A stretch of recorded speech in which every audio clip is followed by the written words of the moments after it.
शिक्षा ऐसा धन है जिसे कभी कोई आपसे लूट नहीं सकता, लेकिन हाँ, इसे दान जरूर दिया जा सकता है। ये कहानी है 6 साल के गरीब सुंदर की। बाबा, मैं तैयार हो गया, चलो चलें। रुक बेटा, मैं नहा तो लूं, बस अभी आया मैं। सुंदर, ले, जब तक बाबा नहा कर आ रहे हैं तू ये रोटी खा ले। ले, आज तो रोटी के साथ प्याज भी है खाने को। अच्छा लाओ माँ। माँ, मैं जल्दी वापस आ जाऊंगा, लौटकर मुझे पढ़ाई करनी है। तू जा ही क्यों रहा है? तेरे बाबा ने कब कहा तुझसे कि तू उनके साथ फल सब्जी बेचने चले? पर माँ, ठेला बहुत भारी हो जाता है, बाबा थक जाते होंगे, इसीलिए मैं उनकी मदद करने जाता हूँ। और वैसे भी माँ, मैं तो फल सब्जी बेचते बेचते भी पढ़ाई कर लेता हूँ। वो कैसे? जब भी कोई बाबा से कुछ खरीदता है तो मैं मन ही मन सारा हिसाब लगा लेता हूँ, वो भी बाबा से पहले। अच्छा, तो चल फिर मैं भी देखता हूँ कि तू हिसाब में कितना पक्का है। मुझे ये बता कि 20 रुपए किलो के हिसाब से 3 पाव आलू और 40 रुपए किलो के हिसाब से 1 पाव भिंडी के कुल कितने रुपए लेगा तू? आसान है बाबा, 25 रुपए है ना? अरे वाह, अच्छा, अगर उसी ग्राहक ने आधा दर्जन केले भी ले लिए तो कितने पैसे लेगा? केले हैं 60 रुपए दर्जन, इसका मतलब 30 और 25 पूरे 55 रुपए लूंगा बाबा, वो भी गिन के। 6 साल की उम्र में सुंदर का दिमाग वाकई बहुत तेज चलता था। किशनदास उसे देखकर मुस्कुराने लगा, जबकि रामकली अभी तक हिसाब ही जोड़ रही थी। किशनदास जानता था कि सुंदर को पढ़ने का बहुत शौक था, लेकिन वो मजबूर था। सारा दिन मेहनत करके भी वो बस खाने लायक पैसे ही कमा पाता था। फिर उसी शाम, बहुत भूख लगी है यार, चलना कुछ खाते हैं। मीटिंग बस 10-15 मिनट में शुरू हो जाएगी, इतनी जल्दी कहाँ जा पाएंगे और क्या खा पाएंगे यार। रोहन और विनोद एक मल्टीनेशनल कंपनी में काम करते थे। वो अमूमन चाय नाश्ते के लिए ऑफिस से बाहर आते थे। उन्हें देखकर किशनदास को बहुत अच्छा लगता था और वो हमेशा यही सोचता था कि काश उसका बेटा सुंदर भी एक दिन उनके जैसा ही बड़ा आदमी बने। उस दिन भी यही हुआ। तभी विनोद ने किशनदास का कंधा हिलाकर उससे कहा, अरे भैया, कहाँ खोए हो? केले खिला दो यार, बहुत भूख लगी है। हाँ बाबूजी, ये लीजिए। बाबूजी, आपसे कुछ पूछूं? आप बुरा तो नहीं मानेंगे? हाँ, पूछो पूछो। बाबूजी, मेरा बेटा सुंदर, उसे पढ़ने का बहुत शौक है, पर उसे अच्छे स्कूल में पढ़ाने के पैसे नहीं है मेरे पास। अच्छा, तो कुछ मदद चाहिए? नहीं बाबूजी, मुझे पैसे नहीं चाहिए, मुझे तो बस कोई रास्ता दिखा दीजिए जिससे मैं अपने सुंदर को आगे तक पढ़ा सकूं। तुमने राइट टू एजुकेशन का नाम नहीं सुना क्या? क्या है ये? सरकार गरीबों के बच्चों के लिए हर स्कूल में 25% सीटें आरक्षित रखती है, जिसके तहत गरीब बच्चे वहां पढ़ सकते हैं और उनकी फीस सरकार भरती है। विनोद और रोहन की बात सुनकर किशनदास में उम्मीद जगी और फिर किस्मत ने भी सुंदर का साथ दिया। शहर के एक बड़े स्कूल में आरटीआई के तहत सुंदर का एडमिशन हो गया। स्कूल का पहला दिन था और सुंदर बहुत ही खुश था। बाबा, मैं कैसा लग रहा हूँ? बिल्कुल राजा बाबू लग रहा है मेरा बेटा। बाबा देखना, अब मैं खूब पढ़ाई करूंगा और एक दिन बहुत बड़ा आदमी बनकर दिखाऊंगा। जिस स्कूल में सुंदर को सीट मिली थी वहां शहर के सबसे अमीर घरों के बच्चे पढ़ते थे। इन्हीं में से एक था विकी, जो नामी सेठ सूरजमल का बेटा था। अमीरी के घमंड में चूर विकी हर वक्त बस अपने पैसों की धौंस दिखाता रहता था और अब सुंदर उसका नया शिकार बनने वाला था। अरे वाह, ये क्लास तो कितनी अच्छी है। हाँ फटीचर, देख ले, आंखें फाड़ के देख ले, क्योंकि इससे पहले ना तो तूने कभी ऐसा स्कूल देखा होगा और ना ही ऐसी क्लास। मेरा नाम फटीचर नहीं है, सुंदर है। सुंदर? इसका नाम तो देखो। सुंदर नहीं, तेरा नाम तो बंदर होना चाहिए। विकी की बात सुनकर सारे बच्चे सुंदर पर हंसने लगे और सुंदर की आंखों से आंसू गिरने लगे। लेकिन सुंदर जानता था कि उसे इन बातों पर नहीं बल्कि सिर्फ पढ़ाई पर ही ध्यान देना है। वो चुपचाप जाकर अपनी सीट पर बैठ गया। फिर कुछ देर बाद, good morning class, today we have 3 new students with us, please welcome them. बेटा अपना नाम बताओ। मास्टरनी जी, मेरा नाम सुंदर है। लो, ये बंदर मिस को मास्टरनी बता रहा है। ये सरकार भी ना अच्छे खासे कॉन्वेंट स्कूल को सरकारी स्कूल बनाकर छोड़ेगी। Vicky, mind your language. Sorry miss. सुंदर, बेटा मुझे मिस या फिर मैम कहो, okay? Okay miss, I will. Very good. तो ऐसा रहा सुंदर के स्कूल का पहला दिन। फिर घर आने के बाद, सुंदर कैसा है तेरा स्कूल? माँ बाबा बस पूछो मत, इतना बड़ा स्कूल, इतना बड़ा मैदान, इतना साफ कि क्या कहूँ, इतने सारे झूले और बहुत अच्छी मास्टरनी, मेरा मतलब है कि मिस।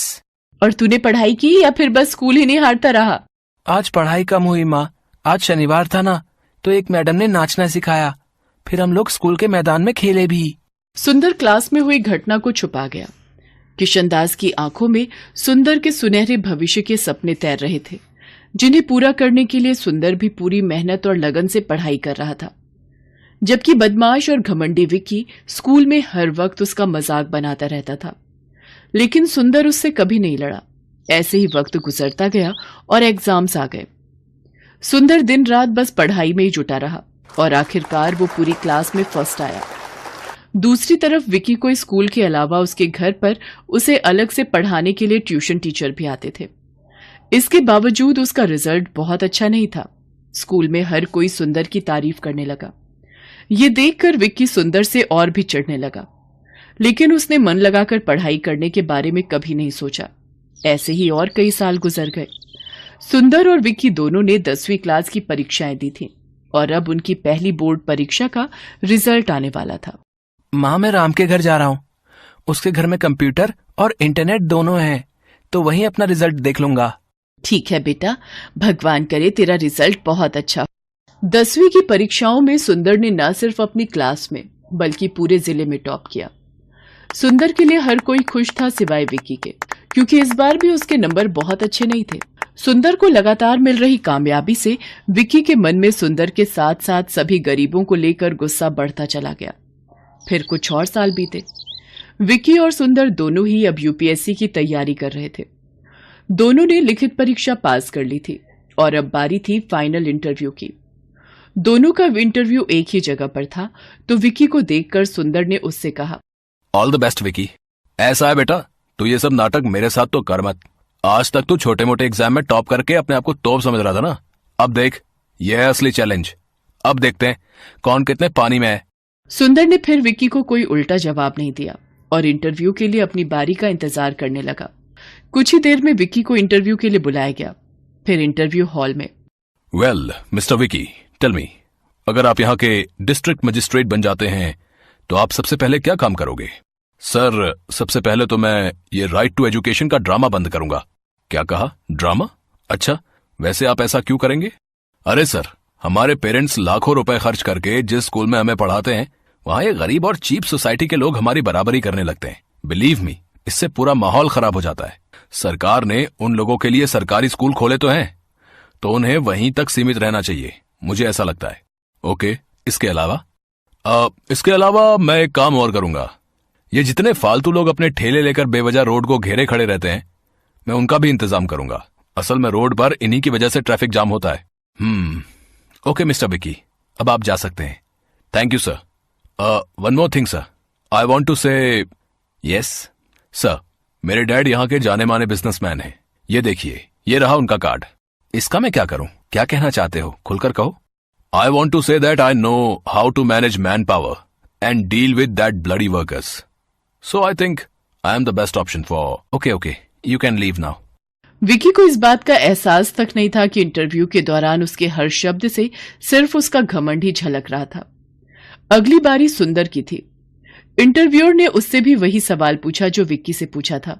सर, अगर मुझे ये सौभाग्य मिलता है तो मैं सबसे पहले ये कोशिश करूंगा कि राइट टू एजुकेशन के तहत कुछ और सीट्स बढ़ा सकूं। क्यों? इससे क्या होगा? सर, इसी कोटे की वजह से आज एक गरीब का बेटा इस लायक हुआ है कि आपके सामने बैठ सके। मैं बस यही चाहता हूं कि मेरी तरह हर किसी को यह मौका मिलना चाहिए। ओके, और एक बात और बताइए, ये रोड पर ट्रैफिक जाम और ये स्ट्रीट वेंडर्स को कैसे डील करेंगे? सर, मैं कोशिश करूंगा कि सभी वेंडर्स के लिए किसी सरकारी जगह का इंतजाम कर सकूं, जहां वो अपना सामान आराम से बेच सकें। अच्छा, तो आप सरकारी जमीन मुफ्त में बांटोगे? नो सर, पर हाँ, ये कोशिश जरूर करूंगा कि उन लोगों से जितना कम हो सके उतना न्यूनतम किराया लिया जाए, ताकि सरकार के राजस्व में भी बढ़ोतरी हो और गरीबों को धूप और बारिश से बचकर अपनी रोजी रोटी कमाने का पूरा मौका मिले। इसके साथ ही मेरा जिला सुंदर और व्यवस्थित भी रहे। सुंदर और विक्की की सोच का यही अंतर आखिरकार उस कामयाबी की नींव बना जो इस इंटरव्यू के बाद सुंदर को मिली। विक्की एक बार फिर सुंदर से हार गया, लेकिन इस बार कुछ तो था जो बदल गया था। विक्की के पास खुद पर घमंड करने की अब कोई वजह नहीं थी। वो मजबूर होकर अपने पिता का बिजनेस संभालने तो लगा, लेकिन इसके बाद उसमें सुंदर का सामना कर पाने की हिम्मत बाकी नहीं थी। रामलाल अमन कुमार के घर नौकरी करता था। अमन कुमार का बेटा सौरभ एक बड़े स्कूल में पढ़ता था, जबकि रामलाल का बेटा दीपक एक सरकारी स्कूल में पढ़ता था। सौरभ और दीपक दोनों ही पढ़ने में होशियार थे और अपने अपने स्कूल के अच्छे बच्चों में उनका नाम था। देखो पापा, मेरा रिपोर्ट कार्ड मिल गया, मैं क्लास में फर्स्ट आया हूँ। अरे वाह सौरभ, मुझे पता था मेरा बेटा इस बार भी क्लास में फर्स्ट आएगा। अरे रामलाल, दीपक भी तो अपनी क्लास में फर्स्ट आया है ना? अभी कुछ देर पहले ही वो भी अपना रिपोर्ट कार्ड दिखा रहा था। जी साहब, वो भी अपनी कक्षा में अव्वल आया है। पापा, सरकारी स्कूल में पढ़कर तो कोई भी फर्स्ट आ जाता है, वहां की पढ़ाई तो बहुत आसान है। दीपक ने कोई बड़ा काम नहीं किया, एक छोटे से स्कूल में फर्स्ट आकर। सौरभ, ये लो लड्डू, मैं फर्स्ट आया हूं ना तो बापू ने सबको बांटे हैं। मैं नहीं खाता ये बेकार से लड्डू। मॉम, वो चॉकलेट बादाम कहाँ हैं जो आपने सबको खिलाए हैं? मेरे पापा तुम्हारे बापू की तरह सस्ते लड्डू नहीं लाते, वो तो चॉकलेट ड्राई फ्रूट लाए हैं। और ज्यादा इतराने की जरूरत नहीं है, तुम हमारे नौकर के बेटे हो, जितनी मर्जी कोशिश कर ले तो मेरी बराबरी नहीं कर सकता।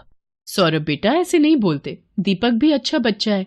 मॉम, मुझे दीपक एक आंख नहीं भाता, मेरे सामने पापा उसकी तारीफ करते रहते हैं, मुझे बिल्कुल अच्छा नहीं लगता। मैं कपिल के घर खेलने जा रहा हूँ। सौरभ को दीपक से नफरत थी। दीपक भी उसकी तरह पढ़ाई में बहुत अच्छा था। ये बात सुनकर सौरभ और गुस्से में आ जाता है। सौरभ कपिल के घर खेलने चला जाता है। क्या हुआ सौरभ, आज तू बड़ा गुस्से में है? मैं दीपक से नफरत करता हूँ। आज मैं जब पापा को अपना रिपोर्ट कार्ड दिखा रहा था तो दीपक ने भी अपना रिपोर्ट कार्ड दिखाया, वो भी मेरी तरह फर्स्ट आया है। फिर तुम ही बताओ, फिर पापा उसकी भी तारीफ करने लगे, वो हमारे नौकर का बेटा है, ये बात मुझे उसे समझानी होगी। अरे तू चिंता क्यों करता है, सब ठीक हो जाएगा। अच्छा सुन, कल दोपहर में सारे दोस्त गेम में पैसे लगा रहे हैं, तू कितने लगाएगा? मेरी तरफ से 200 रुपए लगा दे। अरे तू फिर से अपनी मम्मी के बैंक अकाउंट से 200 रुपए लेगा तो तेरी मम्मी गुस्सा नहीं करेंगी? मेरे पापा बहुत रिच हैं, मेरे पास पैसों की कमी नहीं है। मेरे मम्मी पापा मुझसे कुछ नहीं कहते हैं क्योंकि मैं स्कूल में हमेशा फर्स्ट आता हूँ। सौरभ को गेम पर पैसा लगाने की आदत पड़ गई थी। वो आए दिन अपने दोस्त कपिल और बाकी दोस्तों के साथ ऑनलाइन गेम खेलता और उस पर पैसे लगाता। सौरभ पढ़ाई में अच्छा था, इसलिए उसकी मम्मी भी उसे अकाउंट से पैसे लेने के लिए कुछ नहीं कहती थी। सौरभ, तुमने मॉम के अकाउंट से आज फिर 200 रुपए निकाले हैं। पापा, वो मेरा ऑनलाइन ग्रुप गेम चल रहा है ना, तो उसी के लिए चाहिए थे। अरे मुझे पता है, सौरभ ने मुझे बता दिया था कि वो 200 रुपए ऐड कर रहा है। बेकार में गुस्सा होते रहते हो मेरे लाल पर। वो तो ठीक है संध्या, पर चलिए आप नाश्ता कीजिए, बच्चे हैं आपस में लगे रहते हैं। संध्या अमन की बातों पर ध्यान नहीं देती। सौरभ को गेम खेलने की आदत पड़ती जा रही थी। एग्जाम भी नजदीक आ रहे थे। एक दिन, सौरभ क्या बात है, आजकल लग रहा है तुम पढ़ाई पर ध्यान नहीं दे रहे हो। तुम्हारी मैम का फोन आया था, तुम 2 दिन से ट्यूशन में लेट पहुंच रहे हो। मम्मी, वो एग्जाम आ रहे हैं ना, तो मैं कपिल के घर बैठकर पढ़ाई करता हूँ। हम दोनों साथ में ही ट्यूशन जाते हैं, तो पढ़ते हुए समय का पता ही नहीं चलता। अच्छा ये बात है, तुम कपिल के घर बैठकर एक्स्ट्रा टाइम में पढ़ाई कर रहे हो, ये बहुत अच्छी बात है। उधर दीपक भी अपनी आने वाली परीक्षाओं की तैयारी कर रहा था। बापू, इस बार मुझे फिर से फर्स्ट आना है, देखना मैं खूब मेहनत करूंगा। अब मुझे पता है मेरे बेटे, तुम पढ़ाई में बहुत मेहनत कर रहे हो। देखना, तुम्हारा ये जोड़ा हुआ विद्याधन एक दिन तुम्हारे बहुत काम आएगा और तुम एक दिन हम सबका नाम रोशन जरूर करोगे। चलो दीपक बेटा, अब आकर ये दूध चावल खा लो, मैंने तुम्हारी पसंद के बनाए हैं। और तुम वो कहाँ जा रहे हो अपनी कक्षा के बच्चों के साथ? माँ, मैं साइंस म्यूजियम देखने जा रहा हूँ, वहां पर विज्ञान संबंधित बहुत से उपकरण हैं। टीचर बता रही थी हमें वहां जाने से बहुत कुछ सीखने को मिलेगा। अच्छा, ये तो बहुत अच्छी बात है। दीपक स्कूल के बच्चों के साथ साइंस म्यूजियम देखने जाता है। वहां उसे प्राइवेट स्कूल के बच्चे भी दिखाई देते हैं, जिनमें सौरभ भी होता है। सौरभ, यही बार तेरे घर पर भी देखा है।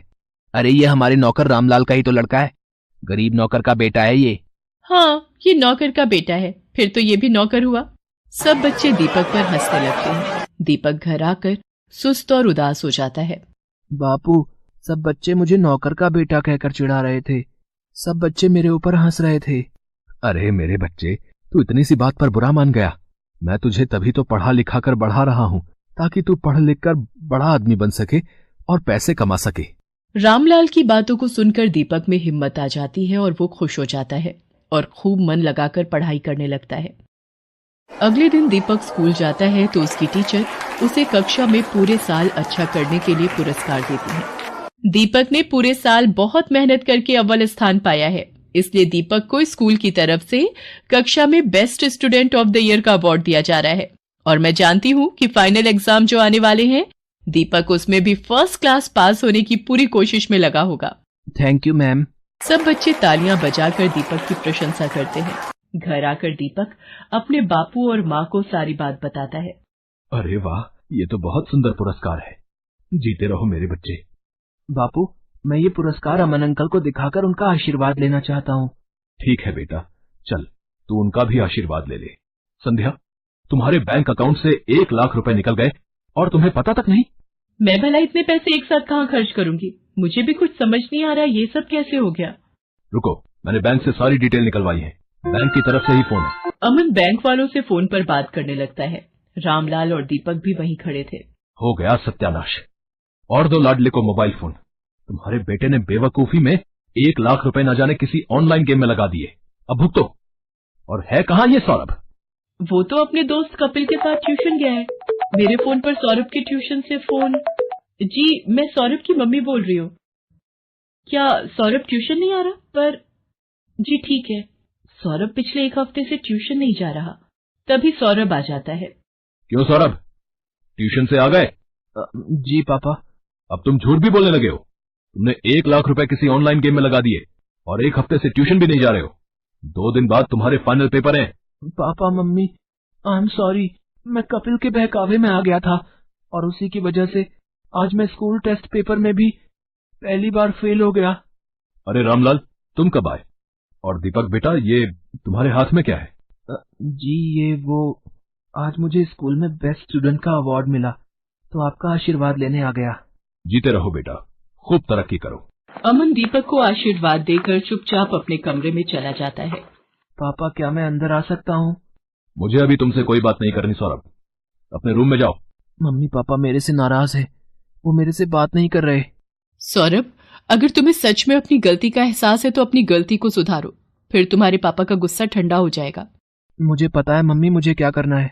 सौरभ ने अब कपिल और उसके दोस्तों के साथ गेम खेलना बंद कर दिया और खूब मन लगाकर पढ़ने लगा। पर 2 दिन बाद उसका मैथ्स का पेपर था। उसने ट्यूशन की बहुत छुट्टियां ले ली थी और उसका कोर्स अभी बहुत बाकी रह गया था। मम्मी, मेरा बहुत सारा सिलेबस अभी रिवीजन के लिए बाकी है, मैं कैसे कर पाऊंगा? कुछ सवाल तो मुझे समझ भी नहीं आ रहे। सौरभ, तुम एक काम क्यों नहीं करते? दीपक की मैथ्स बहुत अच्छी है, उसके मार्क्स भी बहुत अच्छे आते हैं और मैंने सुना है अब तो सरकारी स्कूल की पढ़ाई भी बहुत अच्छी हो गई है और प्राइवेट स्कूल की किताबें और सरकारी स्कूल की किताबें एक जैसे कोर्स की पढ़ाई जाती हैं। मम्मी, क्या दीपक मेरी मदद करेगा? मैंने हमेशा उसके साथ गलत व्यवहार किया है। कोई बात नहीं, पर अब तुम्हें अपनी गलती का एहसास है, ये बहुत बड़ी बात है। रामलाल, दीपक को जरा बुला लाओ, सौरभ को मैथ्स में उसकी सहायता चाहिए। हाँ हाँ मालकिन, मैं अभी बुला लाता हूँ। सौरभ दीपक की सहायता से मैथ्स के पेपर की तैयारी करता है और बाकी सभी विषयों में भी सौरभ अब दीपक के साथ ही पढ़ने लगा। सौरभ भी दीपक की तरह अपने स्कूल में फर्स्ट आता है। सौरभ, तुम्हारा रिजल्ट देखकर मैं आज बहुत खुश हूँ। पापा, ये सब दीपक की वजह से ही हुआ है, इसने मेरी एग्जाम के दिनों में बहुत हेल्प की। थैंक यू दीपक। रामलाल, तुम्हारा बेटा दीपक बहुत होनहार है, देखना ये एक दिन जरूर बड़ा आदमी बनेगा। अमन अंकल, एक दिन मैं भी आपकी तरह ही बड़ा बिजनेसमैन बनूंगा। दीपक की बातों को सुनकर रामलाल की आंखों में खुशी के आंसू आ जाते हैं और वो दीपक को गले से लगा लेता है।